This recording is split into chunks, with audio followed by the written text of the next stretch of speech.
In my world, this is so easy. You invite everybody on Maui to grow as much food as they can with what they're capable of. I mean, we could have so many millions of papayas, it's ridiculous, and fast too. Right.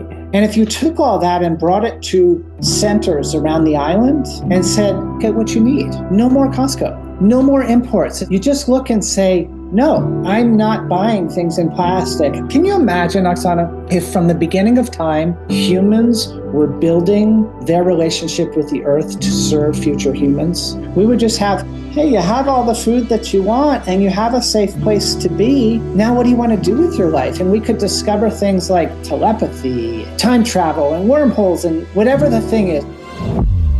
Welcome to the Quantum Lens podcast. I'm your host, Oksana Hansen. This is a space where science meets soul, a heart-centered, conscientious podcast designed to nurture your spiritual, emotional, and physical well-being through the wisdom of quantum biology, holistic healing, and a deep self-discovery. We'll explore what it truly means to live in alignment.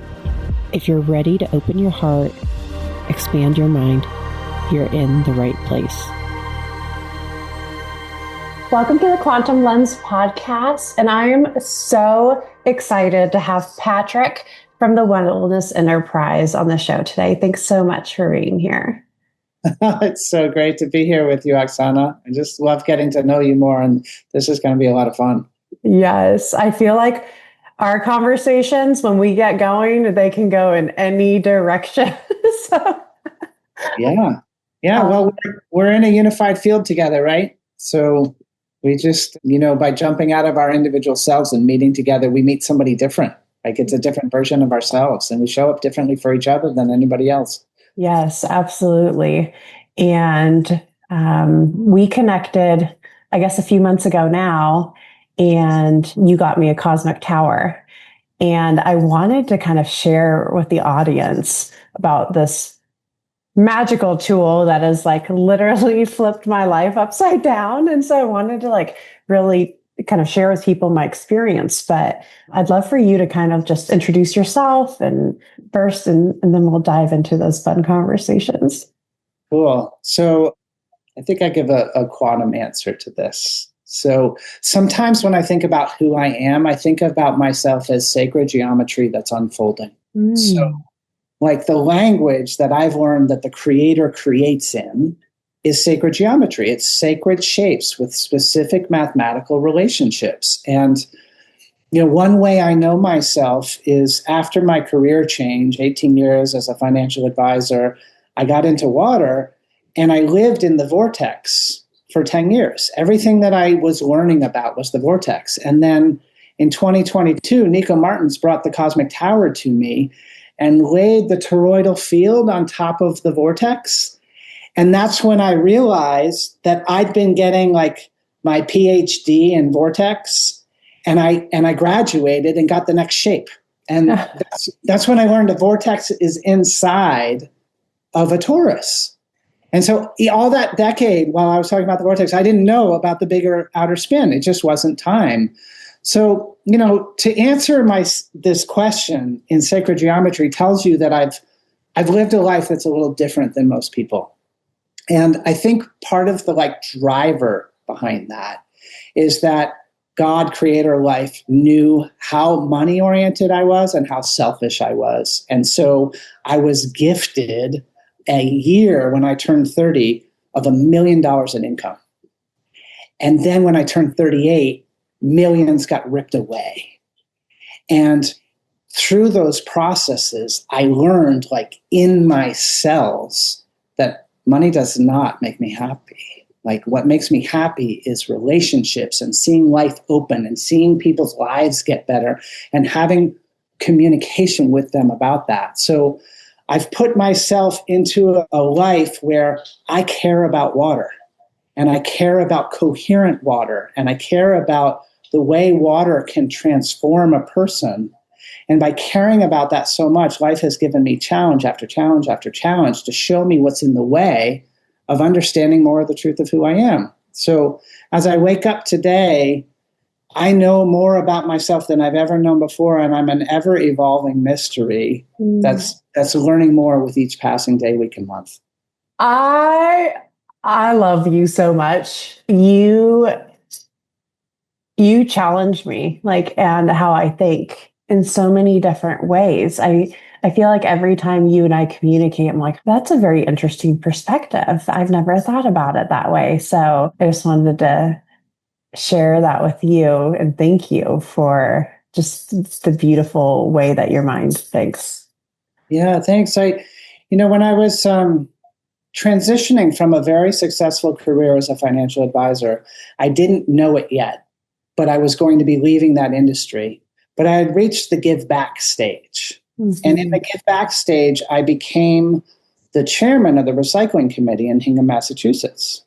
And we spent 2 years putting a network of infrastructure at all the libraries and schools and major street corners to give people the ability to recycle a plastic bottle and feel good about it. And after this 2-year project that I worked so hard on with the team, I drove around and I looked at our work and I started to cry. And I felt something I'd never felt before, and I didn't know what it was. It took me about 3 to 4 months to figure it out. And what it was is that it was a heartbreak that was like stronger than any feeling I have. Like even like the birth of my 4 children does not compare to the strength of this feeling, which I know is a very unusual thing, but this is just the way I was made. And what was underneath that was that we gave people a reason to feel good about recycling plastic bottles, and I didn't feel good about that. And so I went back to the committee and I said, we missed our mark. And they're like, we were supposed to transform the world so we don't use single-serve plastic bottles anymore. Right. Who wants to start a project to transform the way people think about water so they'll never buy a plastic bottle again? And nobody would raise their hand. And so I took out a piece of paper and I resigned and I left and I started my company. And so that strength, like it's the strongest feeling I've had in my life. That was my mission and purpose coming through and showing me how I was supposed to live my life. And so if you can imagine knowing as much about your mission and passion as I do, and then like passionately pursuing it for 15 years, that's why I think about things so differently, is because I've been oriented toward what is the miracle in the water molecule? Like, how do water molecules connect human beings? What does living water do? And if people get to be living water in their body, what happens to them? That's where I've been steering from. And so I've thought about a lot. And I love it when people give me the opportunity to share what has come through. Beautiful. My husband always says that true wealth is the power to give.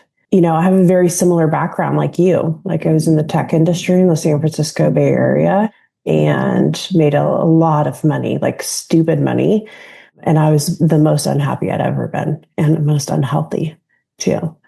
And I had nannies raising my children. I missed their first walks. I missed a lot of important moments. Yeah, I get it. I totally get it. I remember the feelings that I had when I was in that stage. I wake up every morning with fear in my heart. Every morning. Like, I'm not enough. I got to do more. And I got to be right. Yeah. You know, I have to be like something toward perfect and right. And it was miserable. You know, the crowning achievement of my materialism life. I gave myself a Porsche for my 35th birthday with my initials on the license plate and nothing but fear in my body. Yeah. Nothing but fear. And I would say it's because, in a way, we won the American dream. Yes. Right? Because the American dream is supposed to be about all that materialism and what comes from being successful at making the money. Yeah. And so you know viscerally, like we're sharing it right now, what it's like to find the bankruptcy that's in that dream. It's not a good dream. Well, especially me immigrating from Russia when I was a child and my parents conditioning me that they gave up their whole life to move us here so we could live the American dream. And I remember as a child, like my dad was like, you're going to be a doctor or a lawyer. And I was like, well, I can't handle blood. So I'm going to be a lawyer. And I remember like I did this 3-and-3 program. It was 3 years undergrad, 3 years law school. And I remember that summer, right before I was supposed to go to law school, it was like a soul death. Thinking about actually going to law school it was the first time I was scared to death to tell my parents I wasn't going to law school, but I just couldn't. Something in me was screaming, no. So I did the next best thing. I went and worked for startups in Silicon Valley, which was also just a soul killing. And then what? Like get slapped with cancer at the age of 35. Like what a huge wake up call, right? Like that I was not living my life in alignment. And that wealth doesn't make you happy. I think it provides you resources so you could help more people. And that's like my new orientation is like, I deserve abundance so I can help the most people that I can. Yeah, well, all that abundance that we both had, like I spent it on nutrition and the tools to like feed the body properly. Yes. And, each of the pieces that I added helped me move away from illness that I experienced. I had 8 years of irritable bowel syndrome. And at first like 1999, being gluten-free was still pretty new. And so you go into a restaurant and go to order gluten-free and the waitstaff wouldn't pay any attention, Yes. Like that's how it was back then. And, the alternatives that were at the market, you had to go to special markets and then you even had to read the ingredients of the special products and all of that. And that just led to the next phase. So for me, it went, I've always had good movement, so I'm physically active. So that wasn't my problem, but nutrition and then hydration were problems. And so I had to move through those, but you can fix nutrition, hydration, and movement and still be ill, right? And to me, that's where we get to the quantum field. And it's like, what am I thinking? What's my sense of peace? What am I exposing myself to energy-wise, right? And then when I tied that together, then there were some transition years, and then it all started to come together. And then life started to make more sense. But you can't fix a spiritual, physical problem all physical. You have to at some point, and we each have a unique path for this. So mine just happened to get carried like down a stream with water. But for others, it's, a relationship with God. For others, it's creator, whatever their beliefs are. There's always something, I think, that teaches the person that next layer that connects us to this unified field in our own terms. Like whatever your understanding of it, I vote in favor of that. That's a perfect understanding for you. But each of us needs to come to that. And of course, the systems that had us buy in to being high achievers in that old and crumbling world, they're very powerful and coercive. And the golden handcuffs and the way that they tie you into that. But there's certain themes that come through, like the fear. Yeah. And so when you start to realize, when I feel fear, I could be eating the best food in the world and my irritable bowel is still going to be a mess. And so I love where we are now as an awakening collective, that we're starting to understand our personal empowerment and our capacity to shift the context of what we say is important. Now we get to have a new dream. And this dream is much more fulfilling to play in. Yeah, I remember like on Sunday nights, I would get sick. Like I would be like, I don't want to go to work on Monday. Like, I can't believe I lived my whole life like that. Like now I get to do what I love. I get to meet the most amazing people and companies and spread the word and be myself, be my authentic self, and put on these amazing events, these like remembering events. Like it was so epic, Patter. Like you have to come to next year's. Nico did an amazing job with his talk and just sharing the information. But I I can't go back. And I've never known anything like I do this. Like, I'm on my own path and I get to live my heaven on earth now. I don't have to live by anyone else's rules. Yeah. And do you feel guided in it? What do you mean? Like, do you feel like there's some inspiration that comes through, and like ideas come through that weren't yours yesterday, and all of a sudden you're inspired by something today and it's taking you in a direction? Oh, for sure. Yeah. Like, I think that's the learning that the system misses, is that each human is a genius. And there's a path to like the full flourishing and full color and multidimensionality of that person. But it doesn't go through a unified agenda of education and a unified dream and propulsion by fear. It goes by having a clearing such that inspiration comes through, right? Well, and it's more of sitting in stillness, which we don't do a lot, right? We used to a lot. Used to sit on a rock and ponder while you're in the shade, right? And nowadays with technology at our hands and our go mentality, like, when do you ever just sit in peace and quiet? And those, like, people say ideas come to them like in the shower. That might literally be the only time most people are not attached to a piece of technology. That's a great point. I haven't thought about it that way. Waterfall is a center point of vacations for about 10 years. So whenever I can, I orient toward a fresh spring or a waterfall and going and getting in living water. And so my vacations became like the most inspiring parts of my life because I was spending them in nature, hiking and dipping in the water everywhere.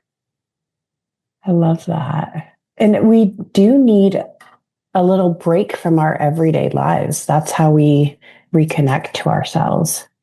Yeah, I don't know if you're feeling it more than ever, but I certainly am. It's like I've had a lot of customer interactions recently, a lot of phone calls, and I feel like the people are they're just falling apart. Like, they're getting stretched so many ways, emotionally, physically, in relationships. And the one thing that like pierces through all of that is nature. And so it's starting to feel like when I'm in this setup right now in front of this computer, it's like I'm being fried. And, part of what I'm doing to remedy that is I'm keeping this little glass on my desk and I have multiple bottles of minerals right here. And I now pour about 3 days worth of minerals in this glass and take it as a shot, sometimes 3 times in a day. Yeah. Because the hydration needs to be met now, not just with living water, but with the minerals too, because there's so much being pulled out of us by this modern life. Yeah. You know what's interesting is 5G towers. And I don't know if this is correct, so I'm just going to preface it. But somebody told me, and so maybe somebody smarter that understands technology could correct me, but somebody told me that the 5G towers have these repeaters on them, and that those repeaters are actually creating a toroidal field. And so it's basically interrupting our own personal toroidal fields that we have. Yeah, well, I think that part of I love these words, but like warfare on the species, like we're really being just bombarded from every direction, is you just simply, what they do is they just create distortions. Right. So I'll give you a perfect example that's like germane to water, my area of great interest. There's a conversation in the culture that we have fluoride in water. Right. Fluoride, as a symbol, would be fluorine from nature, F, with a minus. So a negative ion of fluorine would be fluoride. That's what fluoride would be. But that's not what is put in water. What's put in water is called fluorosilicic acid. And it's a byproduct of phosphate rock and sulfuric acid. The formula is H2SiF6. H2SiF6 does not equal F minus.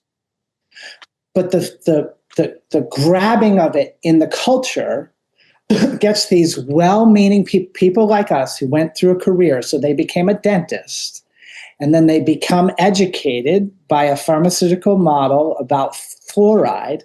And then their voice gets used as a quote saying you should have fluoride in your water because it's good for your teeth. And they don't know what they're advocating for is H2SIF6. And so they think they're just being a great person. It's not that there's anything wrong with that person. It's the system that caused them to think that. So when you go back to your comment about 5G fields and the toroidal fields, they are creating unnatural energy fields. And so underneath, if you keep getting yourself quiet and going underneath and getting out into nature, you find out that all the energy that you need and all the support was always there to begin with. And all this culture that's stacked on top of it has these illusions in it, right? And then people are buying in and they're defending it, and some people are yelling for it, and some people are yelling against it.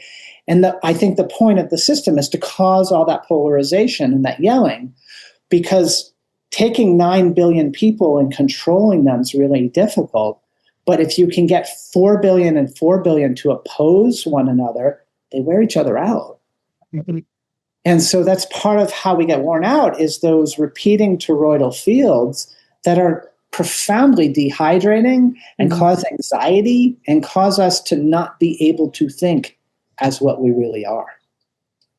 So the impact is profound. I don't know if you can remember, just back a couple of years, like 2020, prior to 5G, we all had phones, we all had computers, we could stream movies, we could stream games, we had everything that we needed. And all of a sudden, there was a new generation of technology called 5G, and none of us voted for it. None of us said, I want that. The corporation said, you'll have that. And the people who were informed, they were stepping up and saying, no, not here. No, I don't want this. That's what the people were saying. And we were like incarcerated into 5G without a benefit to the technology that I can see. And so, I think the impact of that is an artificial energy field that people are living. I'm going to tell you a little story about how powerful my daughter is. But my kids are so connected. I mean, you could just tell when you meet them. So my daughter, a few years ago, I don't remember how many years ago, but it's a couple of years ago, we were here newer to the Nashville area, and we left the San Francisco Bay Area. And she said, man, wouldn't it be great for us to not have like cell phones and TVs for like a day or two? Like, it was Christmas morning, and she said that before she went to bed. She goes, wouldn't it be great if we just didn't have any technology for a couple of days? Like, we could just all spend Christmas together and not have those distractions. So we kind of laughed it off, And the next morning on Christmas Day was when that bomber in downtown Nashville blew up the AT&T building because, we don't really know why. It's one of those things, they stopped investigating it or told everybody it was because he was protesting the 5G towers. But it's very interesting that, one, it felt like my daughter either felt the energy that we were going to be without internet for I think it was 48 hours for 2 days. But also that the reason that bombing happened, thankfully nobody died. Like, it was just, the bombing of the AT&T building. No human lives were lost, but yeah, it was very interesting. It is. The kids know a lot and learn a lot from kids. And, a couple of years ago, I received a visit in Texas, which is nowhere on the map related to anywhere I'd ever been before. I just moved there for a couple of years. And one of my older son's friends came through. And so I hosted him for a couple of days. And I was like, what are you doing with your life? He's like, well, this society is so messed up. I don't share the dreams that have been told us that we should have. Yeah. And so I'm going to national parks and collecting stickers. What? He had a luggage rack on top of his car, and it was like Yosemite and Amazing. all the different stickers. He's like, I'm just going to go see all the nature and the natural parks. And I was like, wow, Whoa. that makes a lot of sense. And it was like really impactful for me to see. He didn't have a dream. He just was like, I'm going to live now in nature. And also, like, who owns land, right? Like, this is something that I'm like, the land belongs to us. We don't need to pay money to live on the land where we were born. Like, that just boggles my mind that you own a house, but you still have to pay property taxes every year, that you don't actually own the land. Like, it's just so weird to me. It feels so unnatural that we're drawing lines and borders and calling it countries and states. It's like, I go from Tennessee to Alabama every single week, and I'm like, right here, I'm in Tennessee. Right here, I'm in Alabama. Like, who says? Like, there's no line there. Like, this is all our land. Yeah. I live on Maui, and Maui, by virtue of being so desirable, has a lot of money and then a lot of control. And so what's happening is every piece of land is getting fenced. Right? So there's an enormous population of axis deer on this island, and they're a gift 150, 200 years ago to feed the people. And what's happening is they're getting fenced in tighter and tighter and held by controlling interests. So I have some friends who run a business called Animal Control Services, because on Maui, if we didn't cull 20,000 deer annually, then they would overrun the island. Okay. There's so many of them. And so these guys get grants to get paid to hunt.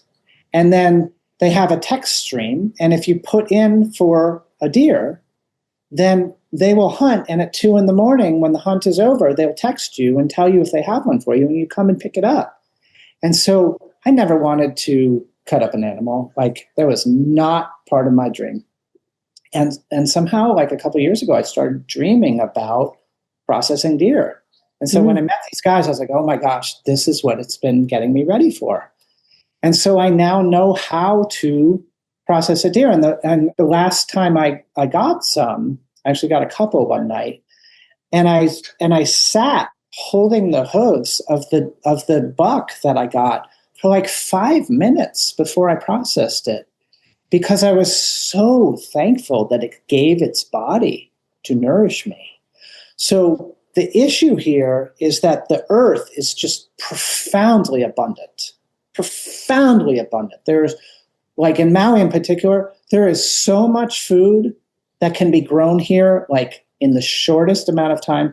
There's no reason for Maui to import anything. And in fact, before the white men came, there wasn't anything imported. You just had your coconuts, and you had your papayas and mangoes and fish, and it was all just available for the people. And so my dream now is that if I have the opportunity to amass wealth like I did previously, I want to gift land into trust that's for humans. It's not for the future of my lineage. It's for the future of our lineage.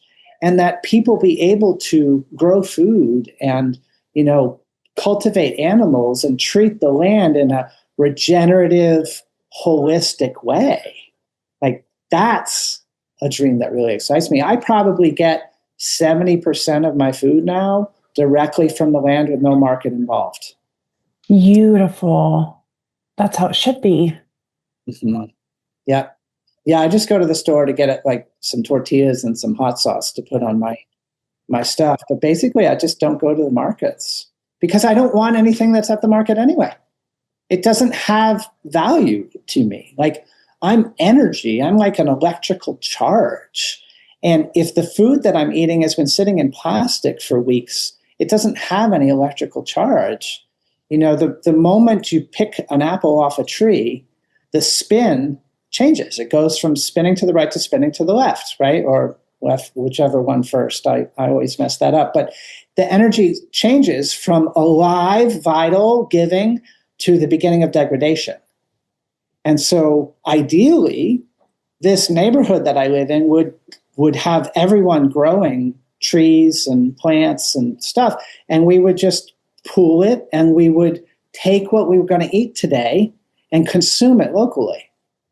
And then everybody'd be getting those wild energetics and the enzymes and the aliveness of the food. Like, that's so possible. And it's just corporate interests that fight that happening. Well, and what you're talking about too is the food and where you're living has light information. And so when you consume it, your body, it knows where it's at in space and time and location. And so think about people eating food that is not from where they're at. They're giving their body the wrong information. Yeah. Yeah, and they're so patterned for it. Like I lived on an organic mac nut farm, like 2,000 acres of macadamia nut trees. And I went up to the top of the property with my fruit picker, and I came down with about 20 of the biggest, most gorgeous avocados you've ever seen in your life. And I was meandering back to my spot on the property, and I went by this guy, and I was like, hey, I got some avos today. You want some? And he's like, well, where'd you get it? And I was like, I got it at the top of the property. He goes, in the wild? And I was like, yeah. He's like, oh, no, I don't want that.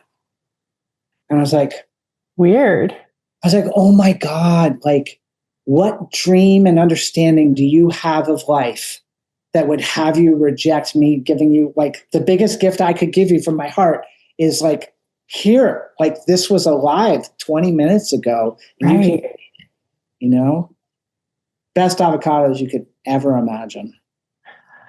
That's it. I'm coming to Hawaii. Please come visit. Yes. Yeah. So there's actually a town center here, and the town center has a parking lot in the middle, and it's kind of rustic, like it's not paved, and it's surrounded by about 20 avocado trees. And I moved in here last June, and in August, I discovered this land. I started walking through it more, and then I started asking who owns it. And then I started asking, like, is it okay for me to pick up the avocados that are on the ground here? I don't even have to pick them from the trees. Right. I can take the ones that fell last night, right? Yeah, yeah. And then eventually I was in the parking lot, and I was like, that must be the guy. And there was a guy with his 2 dogs and an old pickup truck. And I went over and I was like, are you Jeremy Baldwin? And he's like, yeah, how do you know that? I was like, this is your land, isn't it? And he's like, yeah. I said, I've been picking up your avocados for like 4 months, and they're just life supporting for me. And I just want to thank you so much for having these here. Like, is there anything I can do for you? And he said, just enjoy the avocados. Wow. So I started walking like that last August. It's July 7th. So we're 11 months in. I got 3 more this morning. I've been 11 months with avocados in my kitchen from the ground in my neighborhood. Wow. Yeah. Love that. So should we transition and talk about the cosmic tower? Sure. Absolutely. Could you kind of tell people, like, do a little intro and tell people what it is?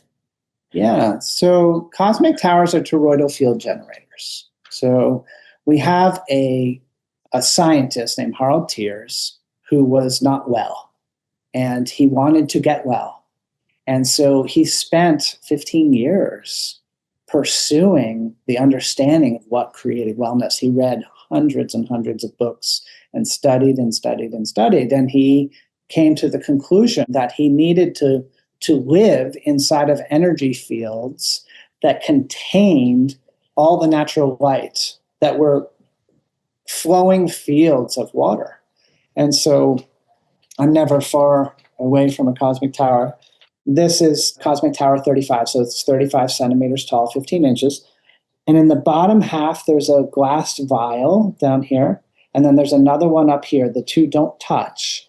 And they're both filled with water that was sourced by measuring 600 different springs in Europe and finding 2 sources that when they came together, they contained all versions of light, all sound, all color in those 2 overlapping pools of water. And so he collected like a decade's worth of water just to make sure that he wouldn't lose that because of all the bombardment with radioactive frequencies and all that stuff. And then he, worked for a couple of years to perfect it. And then when he got it, he both got healthy and he got a way to meet the world. And so Harald Tiers went around Europe for 3 years and sold over 8,000 towers each year, 25,000 in 3 years, which is, if you run a small business, like you have to have something giving you a tailwind to have something like that come up, right? And so he helped to create a network of harmonic energy fields in Europe. And then before he died, about a year before he died, we met through Nico Martins. And he chose us in a heart-based agreement. Like he's like, you guys are the people to carry on this project in North America. And so I, with no contract, never met him in person, wired him all the money that I had, and he dispatched a 40-foot container of towers. And I was like, I don't have enough money to pay for the rest of this. He's like, it's okay, I know you will. And so Nico and I have been through a transition where Harald left his body, and there was a year where the courts were involved and what's going to happen with the company and what's the production. And we became acquainted with the producer, and we have a heart-based agreement with him where he makes the towers for us now. And, what we're doing is what I love about this project is that it crosses the me threshold to the we threshold in every bit of its orientation. We're building a we network of harmonized energy around the world. And the dream is to build a stronger harmonic field than the distortions. So that when you go to experience yourself and you go inward and you quiet yourself, you get back the natural reflection, what creator and nature had always intended for you. And that's what we're finding is happening. So as you know, Nico's been on a road trip to take these to people and let them feel them. And the combination of Nico's energy field with the towers and presenting it to people is having people experience transformations right in the presence of these towers. So cosmic towers are a harmonic energy field for human beings. Yeah, I think I wrote you an email about this, but I felt the energy right away. Like I felt literally neuroplasticity happen in my brain. And like I shared with you, it was like the gates opened up to possibility for me. And I started questioning everything. I know that sounds extreme, but it was like all these things that were no longer in alignment for me. It was like the weirdest thing, because it was more like surrender. Like the old me would push to try to get things done, but this was complete surrender. And then as soon as I surrendered, doors would open up. Yeah. And we have decided to like, we're going to sell this house. We want to buy a piece of land. We want to start a regenerative farm. We want to create a communal space, like a community garden. We want to have a retreat space eventually that we could do on our land. And even though we knew that that was always possible, it felt like a dream. And having this cosmic tower, it's opened up the gates for us and given us permission to do what we've always dreamed to do. That we don't have to wait. We could do it now. I think what you're saying makes total sense. Like we underestimate the power of the distorted energy fields to disrupt us and keep us in fear. Yes. So that taste of a dream that you had was unreachable inside of distorted fields. So now that you're living in a harmonic field, the truth of who and what you are and what you're here to do on the earth is more easily accessible for you. And you're able to hold it and you feel it in your heart. And that's different than thinking it in your head. Like the head is where all that fear, anxiety goes on. But when we grab something here, then it's a whole different ballgame. So it's great hearing your story, because I used to look up at the chemtrail planes in 2013 and say, now, how am I going to get those out of the sky? And I don't have an Air Force, so it's not going to be hand-to-hand combat. Right. Right? So I was like, well, the way that plane gets into the sky, there has to be a human with a heart flying that plane. And so my dream became, if I can help that person live authentically as who they are, if I can fill them with living water that is coherent, then the water molecule is where we meet all of life. It's where infinite information is available to us and infinite creativity. It's where this confidence lives. If I can have them go to work one day and say, no, sir, I'm not taking that order. I'm not flying that plane into that sky. In fact, I'm going to go stand in front of the plane because nobody's flying that plane, not on my watch, not on my earth, not at this time. That's how we ground the planes. And, it's interesting, we're 12 years later from that dream, and it's now a felony to drop chemtrails over Florida. And many other states are Tennessee too. Yeah, pursuing the same thing. And so for you to be able to hear that dream within you and then align with it and take action, like put your house on the market and go buy that land, to me, that's everything, right? That's your family choosing to align with your divine purpose. And so if we had billions of people aligning with their divine purpose, then, in my world, this is so easy, right? You invite everybody on Maui to grow as much food as they can with what they're capable of. I mean, we could have so many millions of papayas, it's ridiculous, and fast too. Right.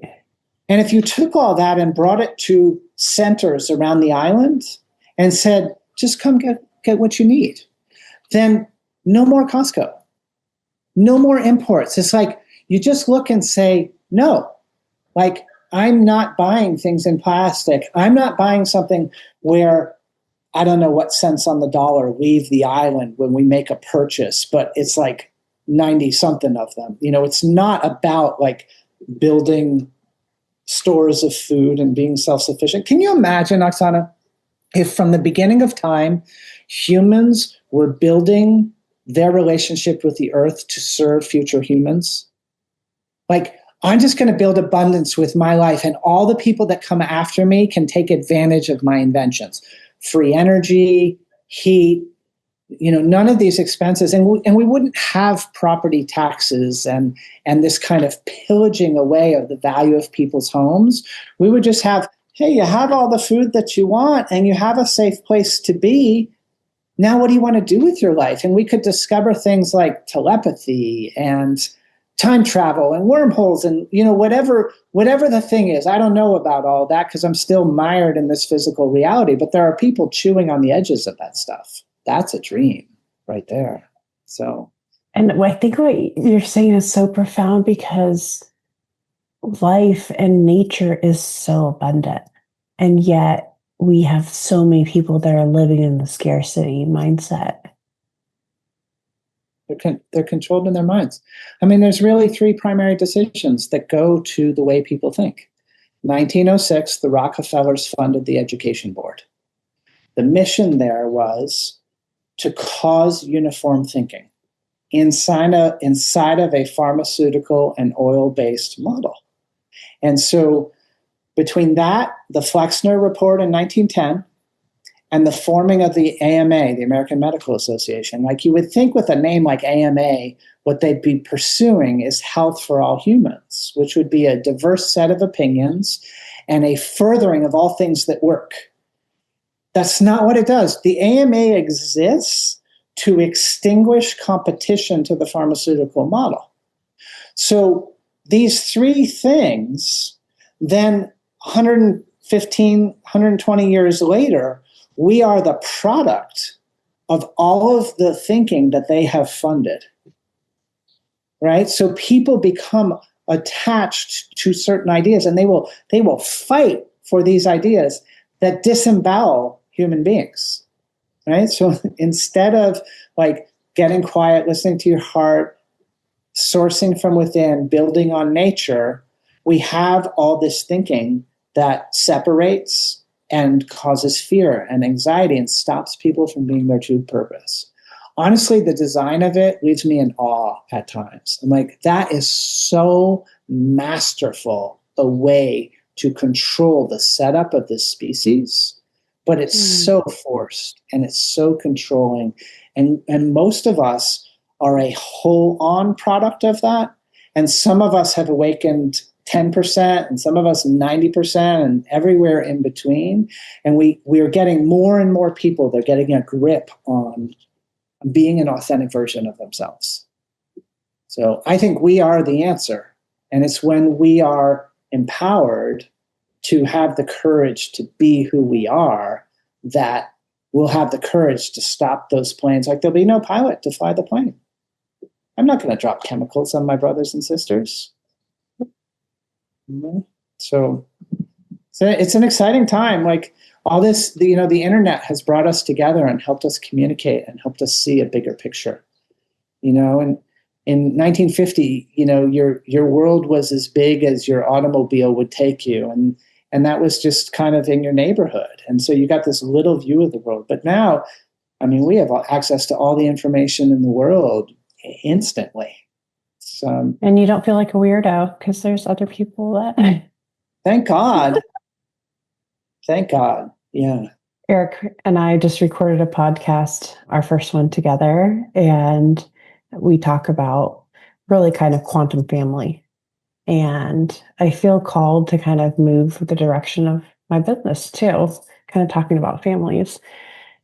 And we discussed on that podcast how when I wanted to homeschool the children, like he was not for it at all. But because I am the caretaker of the children and he's the provider, like that was my decision, and he had veto power, but he let me go with it. And so now he can't even imagine ever sending our kids to like a school that looks like a prison. Yeah. And because of that, our kids are flourishing. They are so smart, but they love learning. They're curious. We spend a lot of time in nature. They have the quiet time. They can have adult conversations. Like, it's crazy when you let humans just be humans without restricting their movement. And my goal really is to raise these young ladies to do what they want to do, find their passion. I don't ever want them to suffer what I went through, is living a life for some ideal for somebody else that wasn't a life that was true to be me. Like, I want them to discover what they were meant to do here on this earth. Yeah. Well, kudos to you for making that choice. It's bold. And I think the number one gift that I see in the homeschooled families is when I interact with their kids, they have a presence about them. An inner resourcefulness. So I have a family that I'm close to in Texas that has 6 homeschool kids. And I've had all of them here in Maui in the last year. And the 2 20-something-year-olds had to come on a different schedule. And they came in January. And Asher has never processed a deer before. And it's like, dude, it's Saturday night. Like, we're getting meat. Like, this is a thing. And he's like, okay. And so I told him what was happening when it was happening. And then I went to process the deer with him. He's never been inside of a deer before. And I was maybe my 6th or 7th. He was so much better than me by natural instincts. Like, the quality of his work inside of like getting all the meat and really staying out of the digestive zone, which can be kind of a little iffy enzymatically, and staying in the quality meat and having it be a clean cut. Like, I would just describe to him how the bone structure would be, and he'd put his fingers in and he'd feel it. And he's like, okay, I got it. And then he would carve it out perfectly. And that resourcefulness is something that I've seen in him and all of his siblings over and over again in different domains of life. They're willing to stand up and engage with whatever's on the plate, whatever life is bringing right now. They're like, oh, okay, how does this work? And, I contrast that with people who are really like full on products of the system where they haven't had that experiential learning and they are measuring fears and they're anxious and they want to do it right. And it's a completely different experience. So if you raise a generation or a generation and then another one of people who are resource, I just can't imagine how we will be forming this earth, like our relationship to it and our culture. And I know it's going to be a lot better than where we've been. You know what else Eric and I were just talking about the other day is this new generation too, they're so good with boundaries. Mm-hmm. I don't know if you've noticed the same thing, but they will say no. They're like, nope, I'm not into that or whatever. And they're very good with guarding their time, who they give their energy to. I'm like, this next generation, like I have a lot of hope. Yeah, well, I think when they know who they are inside, that inner presence, then it's like, well, no, that thing's not for me. I'm just out on that. Like it might be great. Other people might be enticed by it. It might promise rewards. It might be a shortcut on something, but they're like, no, I'll pass. Yeah. And they stick more to their knitting. It's really something else. I love watching children because they're so in tune with what their body needs. Like, for instance, it's been a long time since my kids have had like Tylenol, but like you try to give a kid a Tylenol, like they're throwing it up. They hate it. They're screaming, right? Like you try to put sunblock on a kid, they hate it, right? Like all these things. I'm like, if you just listen to the child, like I remember my kid would just eat sticks of butter. And we used to joke, like, would you like some bread with that butter? But it was like, they know what they need, right? I mean, children, they're just so intuitive. And it's kind of like, how do I get my antenna back up to listen? Yeah. Well, I mean, I think there's an answer with water. Mm-hmm. So, Zach Bush has said that all of the energy of the universe is available through the water molecule. And, to try and like make that a little tangible for people, I can remember back in 2012-13 when my third eye started to open up, that I used to go to channelers and dowsers and readers and have them tell me who and what I am. I was driving my 4 kids to my little brother's rehearsal dinner, and we were already an hour late, and we were still an hour plus away, and we were on roads, and we were coming from somewhere we didn't normally travel from. So we were on roads we didn't know. We were on the highway, and I just, out of the blue, said to the kids, I'm getting off at the next exit. And they're like, Dad, no, what are you doing? Like, you can't get off here. This isn't like near Chris's. And I was like, yeah, well, I'm getting off. And they're like, okay. And I was like, find a way over to I-95. And so they're on their phones, like seeing who can map it over first for me. And then after we figured out our way, they looked back at the road we were on. And if we had crossed that exit, the whole thing was red for 4 miles. We would have spent our night stuck on the highway. And I just got off. And so there started to be this emergent knowing and this opening of the third eye. And what I experience now, a little bit more of a story from back then. So I lived near the ocean, and I was still pretty moody back then. Like I was still learning how to regulate my emotions. And I would get in a mood and I'd be controlling and I'd be, all the ways. And I learned to go down to the ocean's edge, and I would put my bare feet in the water, even in the winters, pretty dang cold. And I learned to long tone vowels to balance my chakras with sound. And so I would do that at the edge of the ocean. And then I would get so inspired by the flow of information that started coming to me that at first I would run back to the house to hit my keyboard and record what was coming through me. And then over time, I learned that flow is infinite, and that all I have to do is keep myself hydrated and breathing, and it just comes anyway. And so one of the things I love about that is when I was learning about water, there were a lot of concepts I didn't have a mentor on. And so I would, by the end of the day, be kind of worked up that I couldn't figure something out. And I'd go to bed and I'd be like, listen, water, I don't get this. And I'm going to lay it at your feet now because I have to rest.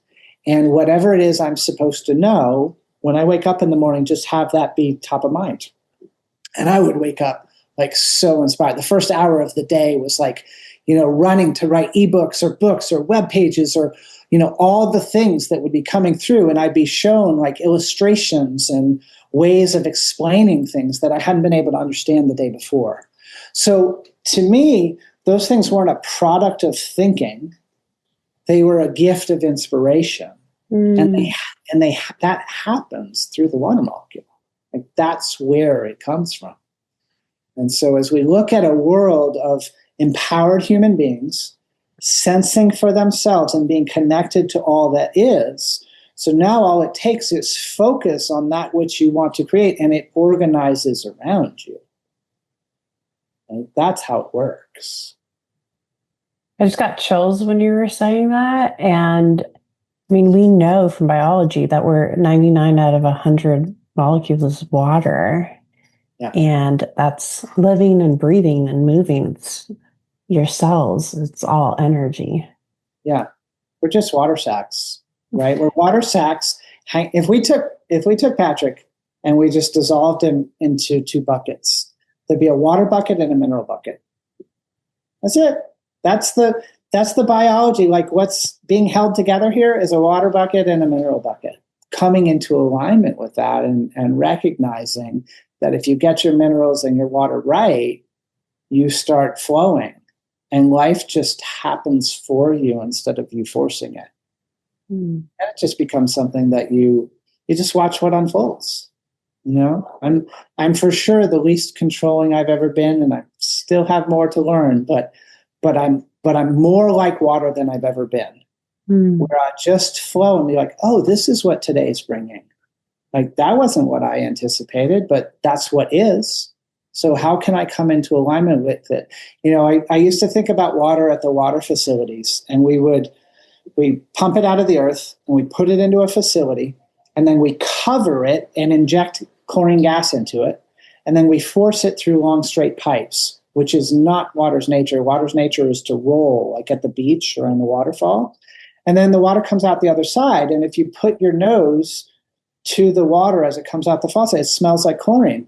Because the water, when it receives the opportunity to interact with air again, it says, oh, this chlorine gas that they gave me down at the facility, I don't care for that anymore. Here, I'm giving that back to the air, and the gas begins to release. That's why we smell chlorine. And it never complains. The water never complains. Like I had some water that was on my counter, and I didn't wipe it up. I just saw it there.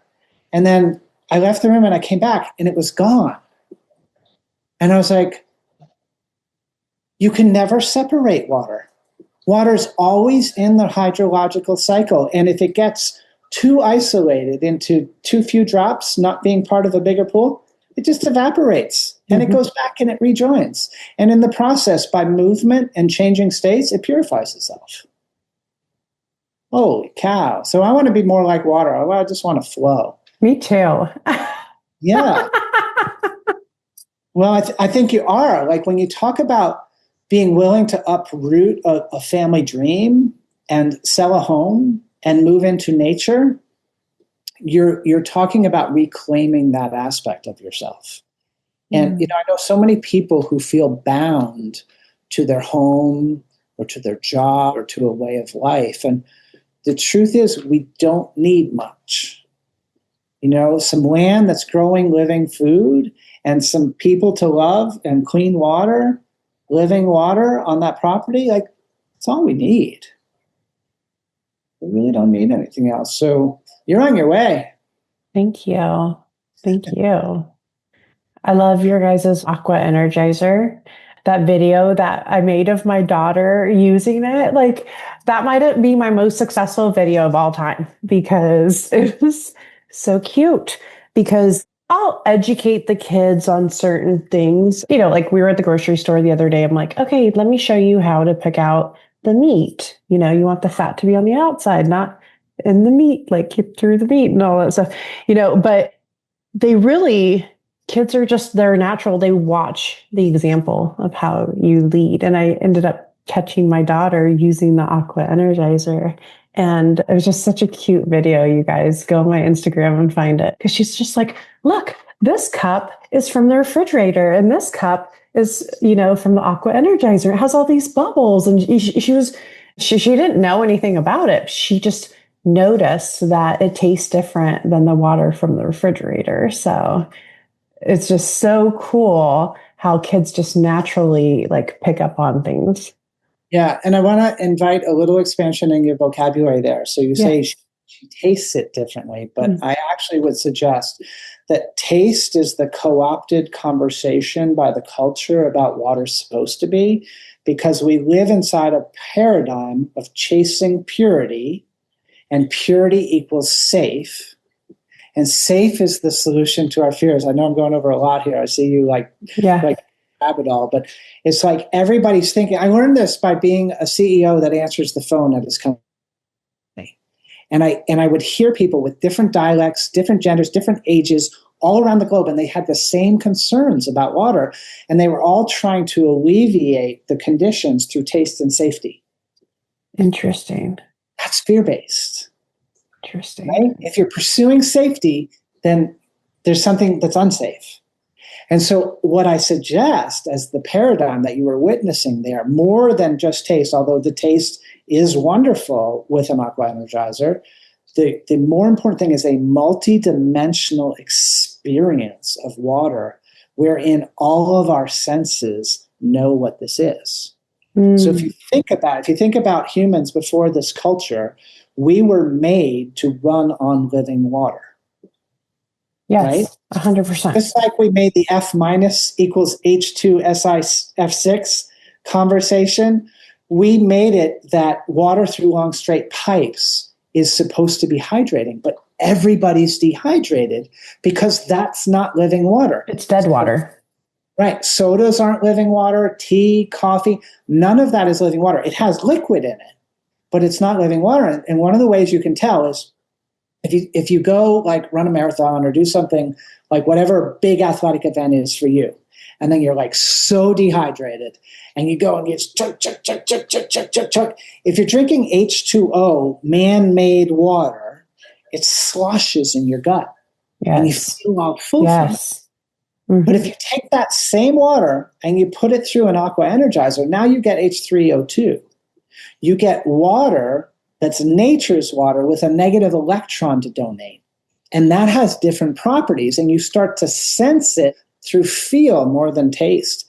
And you can feel your cheeks and your mouth starting to hydrate. They get wet and juicy inside. That's because the absorption starts immediately because H3O2 is the water that human beings were meant to run on. So when you put H3O2 with a negative charge into your body, that penetrates cells through the aquaporin channels. It gets intracellular hydration. So I never get the sloshing feeling in my gut from H3O2. I just get hydrated. So in that paradigm, you start to love water and you start to get your energy met, your need met by the water. Then you're less susceptible to wanting sugar and caffeine and alcohol and all the different things because you're not looking for relief. You don't want to ride a roller coaster. You just want to energize. That's all I wanted. So yesterday, I went for a long hike in the woods, a Sunday afternoon hike, so happy, and I ran out of water on my trip. So by the time I came out of the woods, I was really, really thirsty. And, the old memory patterns, like, I'm going to go to Costco and get some pepperoni pizza, like mistaking that for hunger, right? Mm-hmm. So as I'm driving down out of the woods, I was like, oh my gosh, there's that juice bar on Market Street. And I went in and I looked at their collection of juices, and there was one that was primarily watermelon. And I was like, I'll take that times two. And so I drank 2 juices as my first step toward re-energizing my body. Beautiful. Beautiful. Do you want to let people know how they can find you and, your website and all that good stuff? I'd love to. I'd love to tell them who we are as a company too. Yeah, let's do that. Yeah. I believe in something that's been coming through me for 10 years, and I call it sacred commerce. And there's not a lot of mentorship for what sacred commerce is, but I can give a flavor for it and tell people what to expect. We used to call ourselves the Structured Water Superstore, and we had different visions for how to position ourselves in the marketplace. And we realized over time that each of those things grew stale. And we now just call ourselves the Wellness Enterprise, the company that loves you. And so when you contact us, we might not answer the phone because we're a small company, but we'll call you back. And when we talk to you, we'll listen to you. And we'll guide you to what's best for you in your life, not just try to sell you a product. And so that's who we are as a way of being. And what we offer are tools that help you harmonize the energy field inside of you. Because our dream is that you're empowered as you to be the authentic you so that you can be your piece of fixing this mess that we're all living in right now. So you might contact us to talk about aqua energizers, and we might talk about structured water devices, or we might talk about cosmic towers and how they structure water and structure energy fields in your home. But whatever it is you come to us for, our website is just a ton of information on thewellnessenterprise.com. So 3 words together, thewellnessenterprise.com. And you can find a lot of information about energy fields and harmonizing. And if you happen to choose to do commerce with us, know that we do commerce with you in a way that reflects our love for you. And so please do, when you go to checkout, tell us in the drop-down menu, hey, we found you through Oksana, because we share a little bit of whatever comes to us with the people who help get people to us, because we want to build a network of healthy businesses so that, like, if you can have some income that fuels your family to live on that organic land and develop that regenerative agriculture, and we can build businesses that way, then we get a whole culture based on people bringing their truth of who they are and being supported while they do that. So I invite people to check us out. And, the number 1 and 2 people you'll talk to at this company are my son, James, who's been around this business since he was 11, and myself. And one of the 2 of us will be emailing you back and returning your calls and just loving on you, because that's what we do. I didn't know that James was your son. That's cool. Yep. He built his first website when he was 11. Wow. I made him go shovel a driveway to earn money, get the snow out of their driveway, to come back to give me cash so I could buy a URL for him so he could build a website. And he's been in the back office of my business since then. And so now he's been doing that more than half of his life. And cool. It's just natural for him to interact with the world through this business. That's beautiful. I guess this is a great transition point to ask you the question that I ask at every podcast, which is, what does love mean to you? It's such a great question. And boy, have I thought a lot about that one. I think when it really came into focus for me was when I was contemplating divorce and trying to figure out, like, what is it, my relationship with this woman? Like, is this love, or is this codependency, or like all those things? Is this a bad attachment style? Like, what is going on here? And that was 17 years ago that I started that inquiry. And I've really deepened it. You can imagine all this subtle energy feeling and turning within. And so I think I know what love is not pretty clearly, which is like the societal definitions and these dependency things. And I'm starting to have extraordinary friendships. And the friendships that I've been making the last 5 years feel a lot like what love is to me. And what that feels like is I'll do everything within my capabilities to support that person to live the life that they want. And we don't have fear of protection of secrets, of anything that's like withheld from the relationship.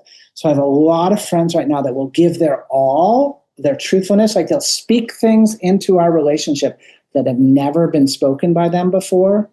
And when they do that, and I do that too, it opens up what I experience as love, which is this connection with these people. And, Oksana, I think that like on a big picture perspective, I saw a Greg Braden video about 15 years ago, and it was describing the fusing of the mind with the heart, that there were actually tentacles moving toward each in the human species right now. And it is this fusing that I think has been maturing in me for these years. And so what's happening now in my stage of that fusing is when I get on the phone with clients, I find myself so in their world over there that I'm like touched, moved, and inspired toward compassion and listening and understanding.